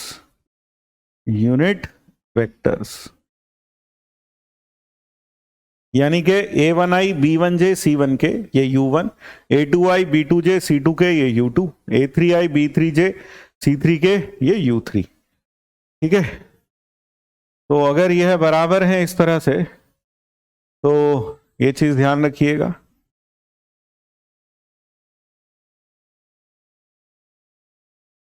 ये हो गया ऑर्थोगोनल वेक्टर्स। अब ऑर्थोगोनल के बाद अगर हम आगे बढ़ते हैं, next is adjoint. Adjoint of a matrix. Adjoint of a square matrix क्या होता है? एडजॉइंट होता है कोफैक्टर मैट्रिक्स का। Adjoint of a square matrix, adjoint of a square matrix. भाई इससे सबसे ज्यादा प्रॉब्लम्स आते हैं। Adjoint of a square matrix ए, इसको हम डिनोट करते हैं ए डी जे ऑफ ए से, और यह बराबर होता है कोफैक्टर मैट्रिक्स ऑफ ए का ट्रांसपोज। यानी कि आप हर एलिमेंट को उसके कोफैक्टर से रिप्लेस करो। कोफैक्टर क्या होता है आप समझते हैं। कोफैक्टर क्या होता है? जिस एलिमेंट का कोफैक्टर निकालना है उसके कॉरस्पॉन्डिंग रो काट दो, कॉलम काट दो, this into this minus this into this, और साथ में साइन लगाते चलो, प्लस माइनस प्लस जैसे लगाते हैं डिटर्मिनेंट में, तो वो कोफैक्टर कहलाता है। तो अगर आप हर एलिमेंट को उसके कोफैक्टर से रिप्लेस कर दें और फिर ट्रांसपोज ले लें तो वह कहलाएगी adjoint matrix, adjoint of matrix A. तो यहां ध्यान रखने वाली बात यह है, ध्यान रखने वाली बात यह है, रिमेंबर, क्या याद रखना? रिमेंबर आई जेथ एलिमेंट ऑफ एडजॉइंट ए, कई बार स्मॉल लेटर्स में भी लिखते हैं, कई बार कैपिटल लेटर्स में लिखते हैं। Adjoint A, adjoint of A is the cofactor of jith element of A, cofactor of jith element of A। तो ये चीज याद रखेंगे कि उसका जो ijth एलिमेंट होता है वो उस ए के जीआईएथ एलिमेंट का कोफैक्टर होता है। It is the cofactor of ijth element of A. दूसरा, अगर मेरे पास एक 2 ऑर्डर की मैट्रिक्स है, मान लीजिए ए है, ए बी सी डी, तो एडजॉइंट ऑफ ए होता है डी और ए को इंटरचेंज कर दो और इनके साइन चेंज कर दो। इंटरचेंज डी एंड ए, यानी डायगोनल एंट्रीज को इंटरचेंज कर दो और जो ऑफ डायगोनल एंट्रीज हैं उनके साइन चेंज कर दो। ठीक है, ये चीज याद रखेंगे। Then so this is a short way of defining adjoint of a matrix of order 2 by 2 order की मैट्रिक्स का एडजॉइंट हम ऐसे डिफाइन कर सकते हैं। अब एडजॉइंट की कुछ इंपॉर्टेंट प्रॉपर्टीज। सबसे पहली इंपॉर्टेंट प्रॉपर्टी है, प्रॉपर्टीज देखें इसकी प्रॉपर्टीज हैं, प्रॉपर्टीज। सबसे पहली property, A into adjoint of A, A into adjoint of A is equal to adjoint of A into A is equal to determinant of A into I n। यहां A क्या है? Square matrix है। A is a square matrix, square matrix of order n, of order n। फिर दूसरी important बात यह है, adjoint of के ए, ये होता है k की power n-1 adjoint of A. फिर तीसरी बात अगर हम करें, if we talk about the third thing of properties of adjoint, तो ये हो गया भाई, है ना, अब प्रॉपर्टीज देख रहे हैं हम इसकी एक एक करके। एडजॉइंट ऑफ के ए हमने देख लिया, एडजॉइंट ऑफ के इंटू एडजॉइंट ऑफ दिस। फिर इसके बाद में अगर आप adjoint of A transpose, adjoint of A transpose यह बराबर होता है, इन सबके प्रूफ क्लास में कराए हैं, एक बार चाहो तो वहां से पढ़ सकते हो। Adjoint of A transpose proof करने चाहिए, हाँ भाई इसमें प्रूफ अगर आप कर लो तो अच्छा ही रहेगा। एडजॉइंट ऑफ ए का होल ट्रांसपोज, फिर adjoint of next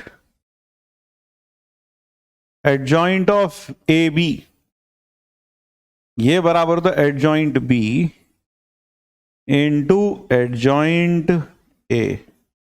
reversal of adjoint, A and B are square matrices of same order, same order की square matrices हैं ये दोनों। These are two square matrices of same order, ठीक है। फिर adjoint, ये रिवर्सल लॉ हो गया। फिर determinant of adjoint A is equal to determinant of A की पावर n-1। फिर next determinant of adjoint A, adjoint of adjoint A is equal to determinant of A की पावर n-1 का whole square. Determinant of adjoint A, determinant A की power n-1 का whole square, ये याद रखेंगे बिल्कुल, you should remember this. तो ये हो गई एडजॉइंट की कुछ इंपॉर्टेंट प्रॉपर्टीज। फिर हम आते हैं इनवर्स ऑफ मैट्रिक्स पर, inverse of a matrix. So these are all the properties of adjoint, ठीक है। अगर यहाँ एडजॉइंट ऑफ एडजॉइंट होता 3 बार तो मेरे ख्याल से यहाँ पावर n-1 का q आ जाती। तो अगर k बार एडजॉइंट होता तो n-1 की पावर k आ जाती। एक बार ऑब्जर्व करना खुद से आप देखकर। फिर आता है इनवर्स ऑफ अ मैट्रिक्स। तो इनवर्स ऑफ अ मैट्रिक्स, पहली बात inverse of a square matrix, inverse of a square matrix A, है ना। अगर मान लीजिए if A B is equal to I is equal to B A, then हम बोलते हैं then B is called inverse of A, is called inverse matrix of A. उसको हम इनवर्स मैट्रिक्स बोलते हैं ए का। एंड बी जो होता है इज इक्वल टू, ऐसे लिखते हैं ए इनवर्स, और यह बराबर होता है adjoint of A upon determinant of A. So that is how you write down the inverse of a square matrix, adjoint of A upon determinant of A. That is what inverse of matrix is. तो inverse of matrix ये हो गया। फिर दूसरी बात, अ matrix is invertible, a matrix, a square matrix is invertible, a square matrix is invertible implies by determinant of a not equal to 0, यानी a non singular हो। तो अगर matrix A is invertible, implies determinant of A not equal to 0, यानी कि अगर मेरे पास कोई एक मैट्रिक्स है A, तो A इन्वर्टेबल होगी अगर A नॉन सिंगुलर है, और अगर A नॉन सिंगुलर है तो वो इन्वर्टेबल होगी, यानी उसका इनवर्स एग्जिस्ट करेगा ही करेगा। इनवर्स, अगर B A का इनवर्स है, if B matrix is equal to A inverse, then B inverse is equal to A. That is, A inverse का इनवर्स वापस A ही हो जाता है। A इनवर्स का इनवर्स क्या हो जाता है? वापस A हो जाता है। फिर डिटर्मिनेंट ऑफ ए इनवर्स,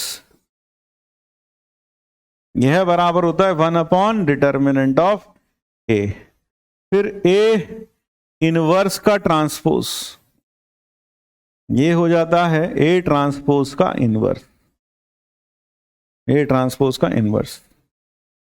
किसी भी मैट्रिक्स की नेगेटिव पावर, स्क्वायर मैट्रिक्स की नेगेटिव पावर्स हम कैसे डिफाइन करते हैं?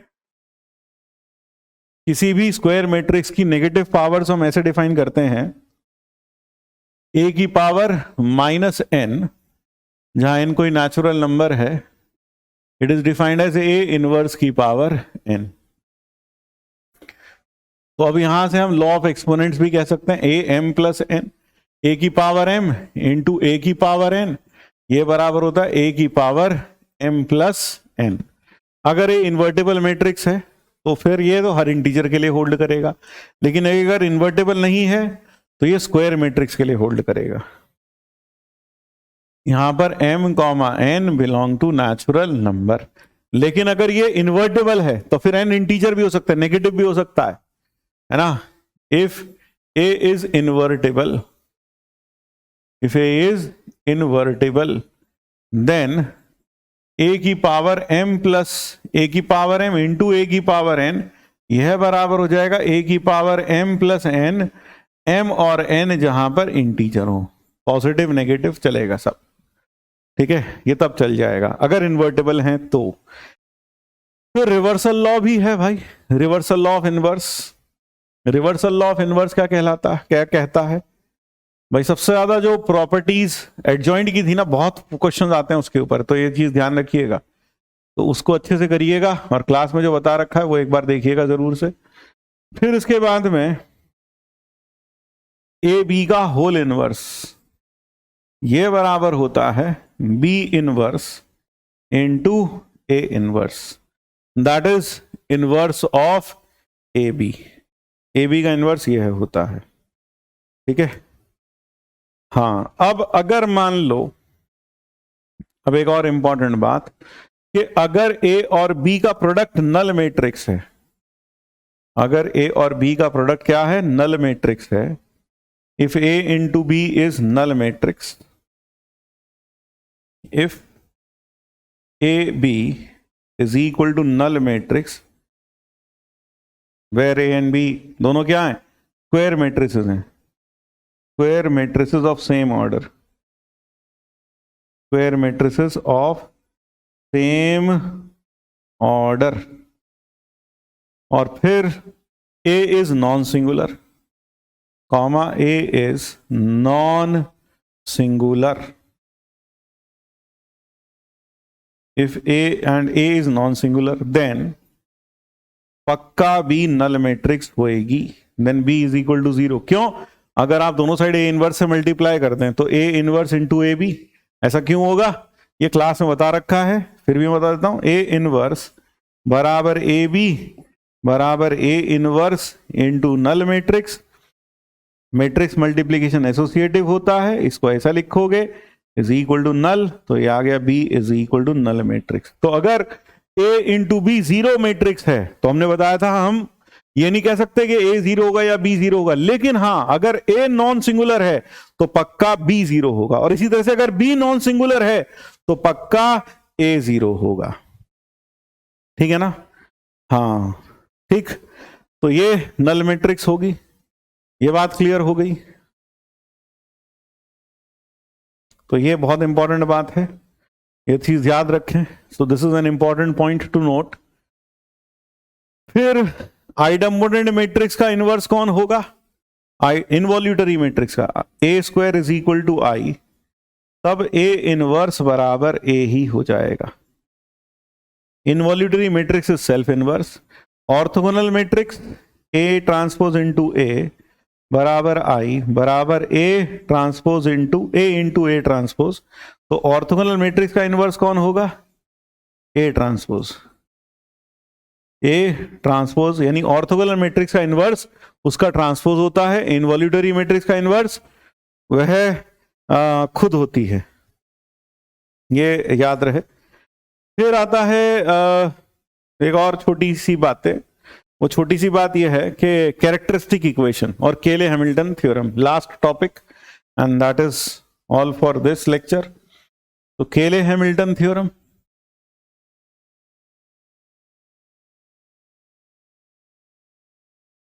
केले हैमिल्टन थ्योरम क्या कहती है? केले Hamilton theorem, if A is a square matrix, then determinant of A minus lambda I n equal to 0, इस इक्वेशन को हम क्या कहते हैं? If A into if is a square matrix of order n, then हम ये जो determinant है a minus determinant of a minus I N बराबर 0 इज कॉल्ड, इसको क्या बोलते हैं? Is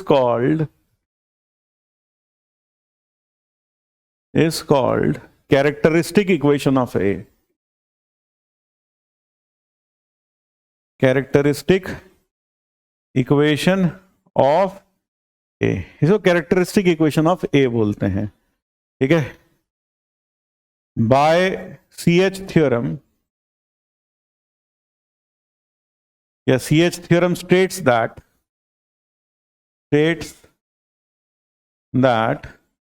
every square matrix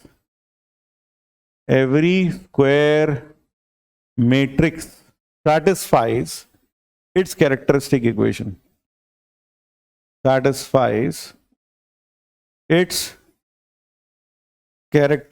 equation, इसके ऊपर क्लास में बहुत सारे सवाल करा रखे हैं, एक बार जरूर देखिएगा। satisfies its characteristic equation, so that is what केले हैमिल्टन थ्योरम states।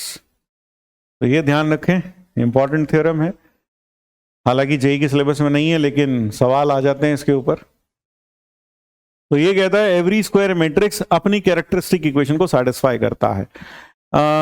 यहां पर एग्जांपल के तौर पर अगर मेरे पास 1 2 3 4 ये मैट्रिक्स है ए, तो ए माइनस लैम्डा आई का डिटर्मिनेंट हो जाएगा 1 माइनस लैम्डा 2 3 4 माइनस लैम्डा, इसको 0 रखा, हाँ, तो क्या आएगा 1 minus lambda into 4 minus lambda और -6 इक्वल टू 0। तो आपके पास हो गया लैम्डा स्क्वायर माइनस का 4 लैम्डा माइनस का लैम्डा माइनस का 5 लैम्डा माइनस का 2 इज इक्वल टू 0। भाई देख लेना, थोड़ा इधर उधर हो गया कैलकुलेशन, तो वैसे तो सही है।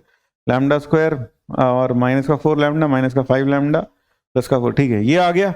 ये क्या बन गई? इसकी कैरेक्टरिस्टिक इक्वेशन, ये हो गई इसकी कैरेक्टरिस्टिक इक्वेशन, ये हो गई इसकी कैरेक्टरिस्टिक इक्वेशन। और केले हैमिल्टन थ्योरम कहती है अगर लैम्डा की जगह ए रख दो तो ए स्क्वायर माइनस 5a और 2 के साथ में i2 लगाओगे, 2 ऑर्डर किया ना, इज इक्वल टू 0 नहीं, नल मैट्रिक्स।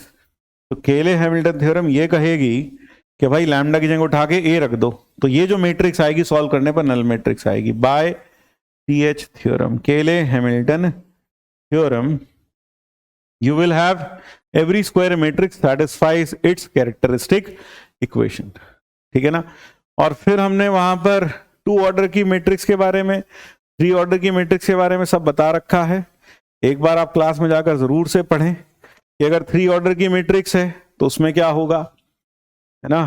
3 ऑर्डर की मैट्रिक्स में अगर आपके पास कैरेक्टरिस्टिक इक्वेशन है फॉर मैट्रिक्स ऑफ ऑर्डर 2,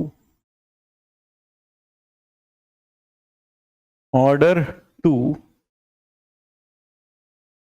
मान लो उसका जो कैरेक्टरिस्टिक इक्वेशन है वो कुछ ऐसा है, lambda square plus B lambda plus C बराबर 0, ऐसी दिखाई देगी, है ना।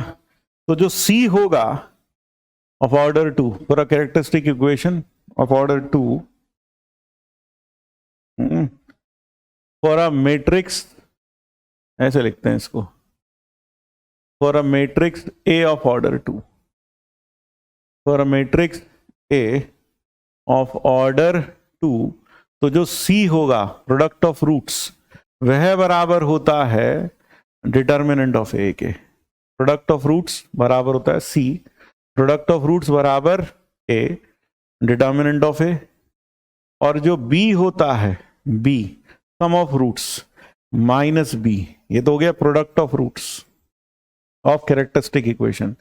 फिर sum of roots of characteristic equation, ये होता है ट्रेस ऑफ ए, ये होता है ट्रेस ऑफ ए। यहां देख लो, यहां पर अगर आप देखें इसका सम ऑफ रूट्स कितना है, सम ऑफ रूट्स है 5, देख ले ट्रेस के बराबर है। यहां पर प्रोडक्ट ऑफ रूट है -2, तो 4 - 6 -2 डिटर्मिनेंट के बराबर है, ये चीज याद रखें। फिर for a matrix A of order 3, characteristic equation ऐसी दिखाई देगी भाई, lambda cube plus A lambda square plus B lambda plus C बराबर 0। तो सबसे पहले सम ऑफ रूट्स या S1 जिसे कहते हैं, इसके 3 रूट्स होंगे, लैम्डा 1 लैम्डा 2 लैम्डा 3। तो तीनों रूट्स का जो सम होगा लैम्डा 1 प्लस लैम्डा 2 प्लस लैम्डा 3, सम ऑफ रूट्स जो होगा that is equal to trace of A. Sum of roots होगा trace of A, so that is equal to trace of A. फिर sum of roots taken 2 at a time, lambda 1 lambda 2 lambda 2 lambda 3 lambda 3 lambda 1, ये बराबर होता है, यह बराबर होता है sum of product of diagonal entries taken 2 at a time minus sum of diagonal entries, sum of products of diagonal entries, sum of product of diagonal entries taken 2 at a time, 2 at a time minus sum of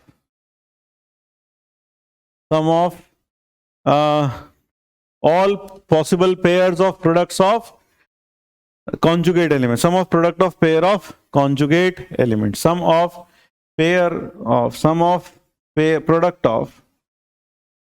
product of pair of conjugate elements,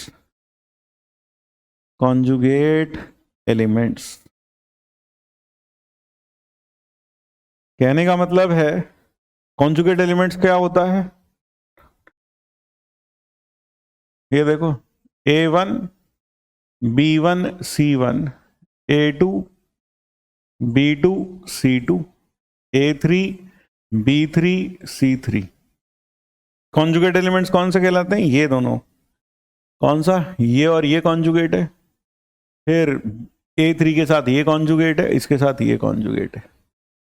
A3 के साथ कौन है, C1, और B3 के साथ है C2, ये conjugate elements है। यानी कुल मिलाकर ये जो वैल्यू होएगी, ये वैल्यू क्या होएगी, ये होएगी A1 A B1